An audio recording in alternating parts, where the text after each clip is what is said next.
Hello everyone, welcome to you Webtra Education. My name is MD Arshad. Today we are discussing about the payroll system in Tally.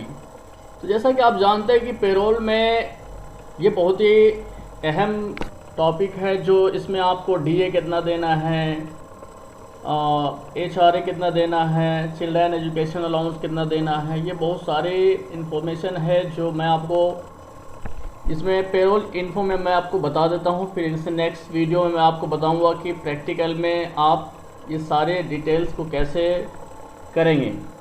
तो चलिए शुरू करते हैं। सबसे पहले payroll इन tally ये बहुत ही इम्पोर्टेंट मैनेजमेंट सिस्टम होता है, जो हर एक कंपनी में, जितनी भी बड़ी कंपनी है, सब में इसकी नीड होती है। तो वहाँ पे आप इसको कैसे करेंगे और बिल्कुल आसानी से आप कर लेंगे। मेरा मोटिव ये है कि मैं आपको यहीं बैठे बैठे सारी इन्फॉर्मेशन प्रोवाइड करा दूँ। चलिए पेरोल इन टैली ERP 9 में सबसे पहले एम्प्लॉई डेटाबेस, एम्प्लॉई जो भी कर्मचारी है उसके डेटा होनी चाहिए, उसको PTA कैसे देना है, ESI कैसे देना है, PF कैसे देना है, सैलरी रिविज़न, इंक्रीमेंट है, लोन एंड एडवांसेस है, पे हेड है, ओवर टाइम प्रोडक्शन है, लीव एंड अटेंडेंस है। ये सारे के सारे फंक्शन आप टैली में पेरोल मैनेजमेंट सिस्टम में आप करेंगे। उसके बाद यहाँ नीचे है feature of payroll, instead the access to the employee information, pay the right amount one time. कैसे आप उसको एक इंफॉर्मेशन प्रोवाइड कराएंगे और कैसे वन टाइम उसको अमाउंट पे करेंगे। Manage the increment in the arrears, कोई अगर गलती हो तो उसको भी कैसे आप सुधारेंगे। लोन्स एंड एडवांस, उसको लोन कैसे प्रोवाइड कराएंगे। Meet the all accounting and the regulatory norms, the payroll and statutory report. ये सारे के सारे रिपोर्ट आप तैयार करेंगे, वो भी पेरोल में। उसके बाद है instead access to the employee information, centralize the database for employee. अब वो आपके सेंट्रलाइज के ऊपर डिपेंड करता है। Instead access to the personal statutory and the export detail, ये सारे डिटेल उसके लेंगे आप। Manage the employ by group, designation, location and shifting, ये सारे इंफॉर्मेशन आप उनसे लेंगे एम्प्लॉय से। Complete the life cycle, support the joining to the resignation, manage the attendance, leave, over time and production detail. ये सारे डिटेल आपको इस टैली में पेरोल मैनेजमेंट सिस्टम में आप हायर कर सकते हैं। उसके बाद नेक्स्ट है pay the right amount one time. आप सैलरी, एक जो अकाउंटेंट होता है तो वो salary calculation as per the your specified business need, जब आपकी बिजनेस की ज़रूरत होगी तो वहाँ पे एम्प्लॉयर को आपको सैलरी भी पे करना पड़ेगा। Flexible to the define the method of salary calculation, वो सारे के सारे डिफाइन किया जाता है उसके सैलरी के ऊपर, मेथड के ऊपर कि किस तरह की इसकी सैलरी है, क्या है, कैसे है। Payment advice to bank for a one on time salary payment, और पेमेंट जो है उसकी बैंक में जानी है या कैसे उसको, या ज़्यादातर तो इस केसेस में बैंक में ही सीधा जाती है हर महीने के 10 तारीख में, या चाहे जो भी हर कंपनी का अलग अलग टाइम होता है। या email pay slip to the employ on click on a button, या फिर उसकी जो पे स्लिप होती है उसके मेल ID पर भी प्रोवाइड करा दी जाती है। Improving the employees with the satisfaction, handle salary revision, उसका रिवीजन करना होता है कि इसका क्या था पहले, अब क्या है। Instant the areas the calculation, कोई गलती तो नहीं हो रही है। Manage the impact of the salary increment on PF, ESI and PT, ये सब इसको प्रोवाइड हो रहा है या नहीं हो रहा है। एंड हैंडल बोनस है एंड ग्रेजुएटी है, ये सब आपके ऊपर डिपेंड करता है, जैसा वर्क होगा उसके हिसाब से ये सैलरी आपको कंपनी प्रोवाइड कराती है। One type the recovery of loan and advance, flexible option for the loan recovery. यहाँ पे क्या होता है, बहुत सारी कंपनी, जब कोई एम्प्लॉयर कंपनी में वर्क करता है तो उस टाइम उसको ये प्रोवाइड कराया जाता है कि हम तुम्हें लोन भी देंगे।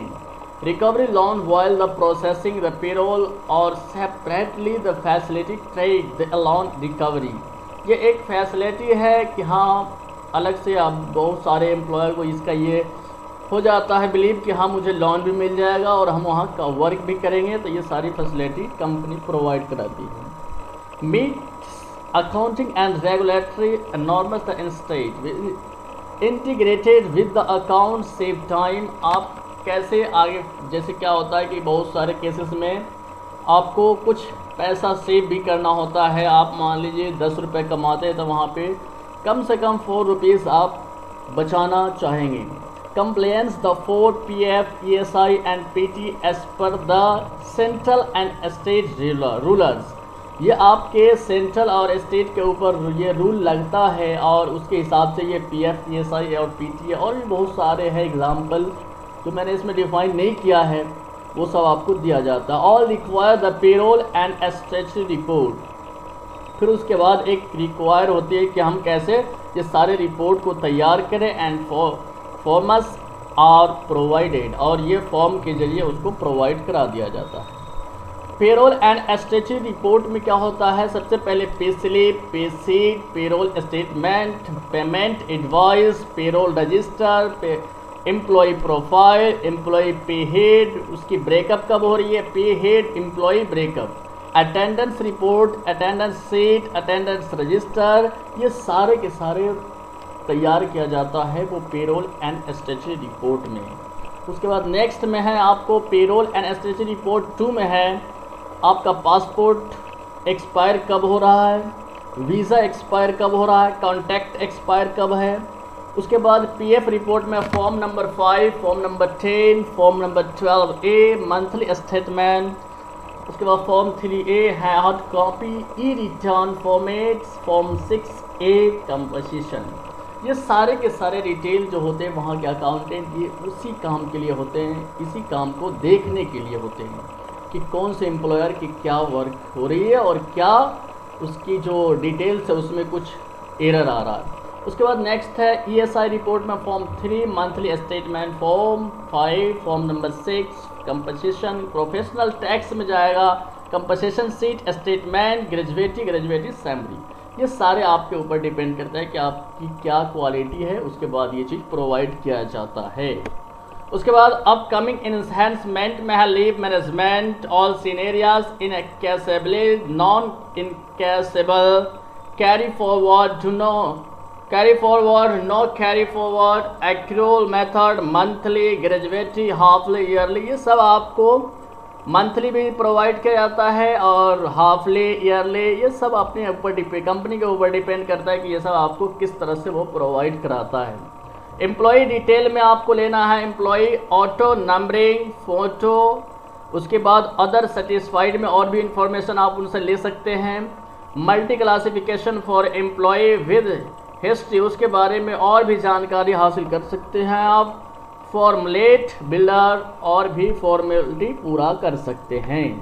अपकमिंग इन्हेंसमेंट 2 में है CTC बेस्ड कैलकुलेशन, उसके बाद उसकी पूरी और भी डिटेल, न्यू पे प्रोसेस, उसके न्यू में कैसे नया उसका जनरेशन करेंगे, सिंगल क्लिक करेंगे, category wise process, selective employ और उसको कैसे सेलेक्ट करेंगे, फुल एंड फाइनल सेटलमेंट, उसको क्या हम ऐसा वर्ड बोले कि वो एकदम एग्री हो जाए और वो मेरे पास रहने को तैयार हो जाए।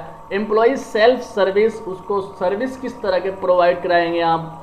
पे स्लिप डिज़ाइनेड, कोई उसके जो पे स्लिप होता है उसमें भी डिज़ाइनिंग की जाती है। इंक्रीमेंटेबल स्लेब कैलकुलेशन और वो स्लेब रेट के हिसाब से ये सारी चीज़ प्रोवाइड होती है। तो थैंक यू वेरी मच। तो बने रहिए वेबट्रा एजुकेशन के साथ। ये इन्फॉर्मेशन ये सिर्फ इंट्रोडक्शन था पेरोल मैनेजमेंट सिस्टम का, और मैं इससे आप नेक्स्ट वीडियो में आपको प्रैक्टिकल करके हम आपको बताएंगे। बने रहिए वेबट्रा एजुकेशन के साथ। अगर कोई भी इन्फॉर्मेशन हो तो हमारा कॉन्टैक्ट नंबर और डिस्क्रिप्शन में कमेंट में जाकर आप लिखें, और भी मैं हमेशा आपके साथ रहता हूँ। किसी भी तरह के क्वेश्चन हो आप हमसे किसी भी वक्त पूछ सकते हैं। Thank you very much.